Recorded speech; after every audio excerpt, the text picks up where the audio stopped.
Depuis 2020, le taux de mortalité infantile en France ne cesse d'augmenter, atteignant aujourd'hui 4,1 décès pour 1000 naissances. 2800 bébés perdent la vie avant leur premier anniversaire et 70% d'entre eux meurent à la maternité. La France se retrouve au 23e rang sur 27 en Europe, alors qu'elle était parmi les premiers il y a 25 ans. Ce chiffre alarmant peut être mis en parallèle avec la fermeture progressive des petites maternités. En 50 ans, 75% d'entre elles ont disparu et le dernier rapport de l'Académie de médecine recommande encore de fermer 111 maternités réalisant moins de 1000 accouchements par an, soi-disant pour des raisons de sécurité. Vous accélérez donc les fermetures. Pourtant, cette logique de rationalisation à outrance, transformant les hôpitaux en usines à bébés, a atteint ses limites.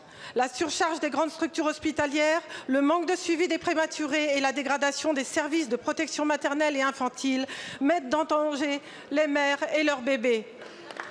Monsieur Macron a appelé à un absurde réarmement démographique, mais en même temps, il torpille les hôpitaux publics. Ne serait-il pas temps de stopper les fermetures de maternités pour garantir la sécurité des mères et de leurs bébés, mais aussi des soignants qui aspirent à redonner du sens à leur métier ? Par ailleurs, alors que le système de santé manque déjà de moyens, 1,1 milliard d'euros initialement prévus pour l'assurance maladie vient d'être gelé par Bercy, sans explication sur la réduction des dépenses de santé. Merci à ceux qui n'ont pas voté la censure. Dans un tel contexte, comment justifier de nouvelles restrictions alors que l'accès aux soins des femmes et des bébés est en jeu ?